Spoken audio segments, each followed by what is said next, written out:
जानूला सोडवायला आलेलो तेव्हा या खोलीत होती ती.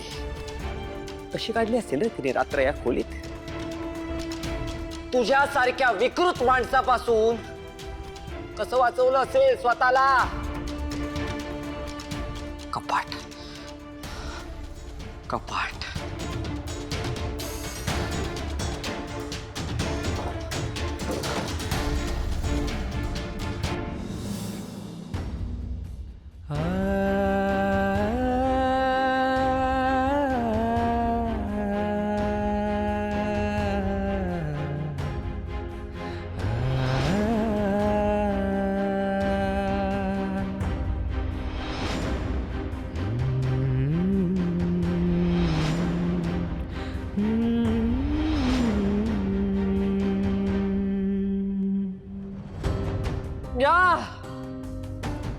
या कपाटात रात्र काढली चालूने. जरी असा बेशुद्ध आणि असहाय्य असलास ना, तुझ्यातला विकृतपणा काय मेलेला नसेल.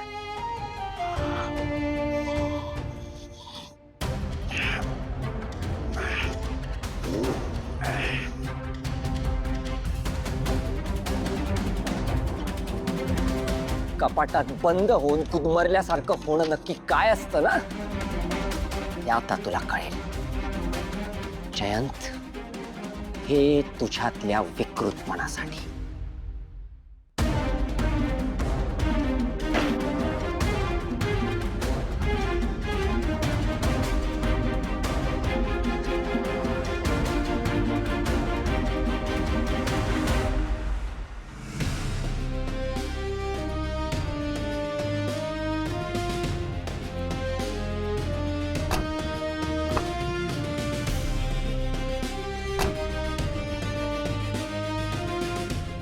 विश्वा, मला टेन्शन येतंय. जयंतला काही.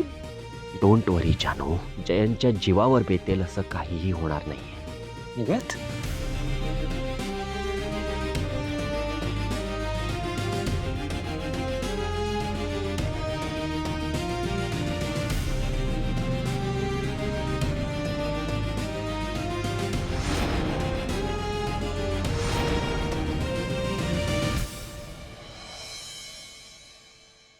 श्रीकांत, श्रीकांत, श्रीकांत, उठा ना. श्रीकांत, श्रीकांत, श्रीकांत, उठ. डॉक्टर या ना.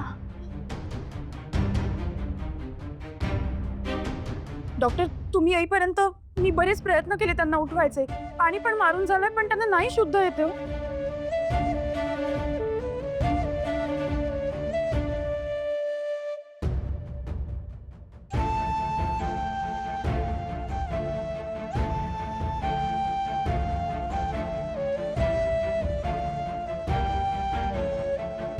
मारलेली वस्तू लोखंडी होती की लाकडी?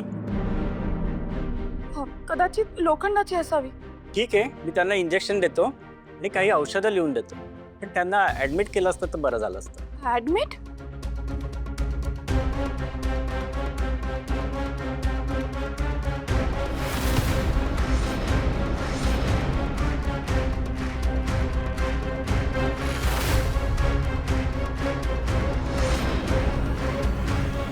नाही, म्हणजे मला त्यांच्या उपचारांमध्ये कुठलाही हलगर्जीपणा नाही करायचा. पण बरेच दिवस ते बेपत्ता होते. आता ते सापडलेत, ते या अवस्थेत.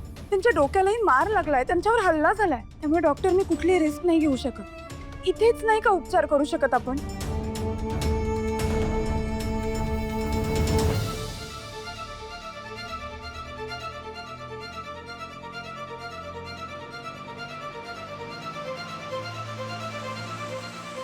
ठीक आहे, मी त्यांना एक गोळी लिहून दिली आहे, ती तुम्ही त्यांना अर्धा चमचा पाण्यात मिक्स करून देत जा. ठीक आहे? हो. येतो. थँक्यू.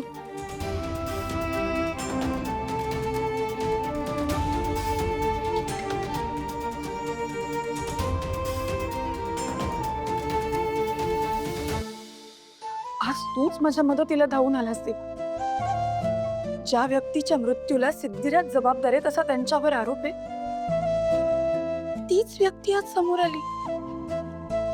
श्रीकांत जिवंत आहे. माझी खात्री आहे आता श्रीकांतच त्यांचा अपघात कसा झाला हे सांगतील आणि त्यांची साक्ष झाली ना की सिद्धिराज निर्दोष सुटतील. श्रीकांत सरांच्या आईचाही अपघात कसा झाला हेही आता श्रीकांतच सांगू शकतील. आनंदीला जे आठवतंय, कालिंदी मॅडमचा तर्क, हे सगळं बरोबर असेल याची मला खात्री आहे. हे तसंच होऊ दे. श्रीकांत ना एवढे दिवस कुणीतरी डांबून ठेवलं होतं, कुणीतरी लपवून ठेवलं होतं. कोणी केलं असेल हे? तो माणूसही लवकरात लवकर सगळ्यांच्या समोर येऊ दे. देवा, होईल ना सगळं नीट?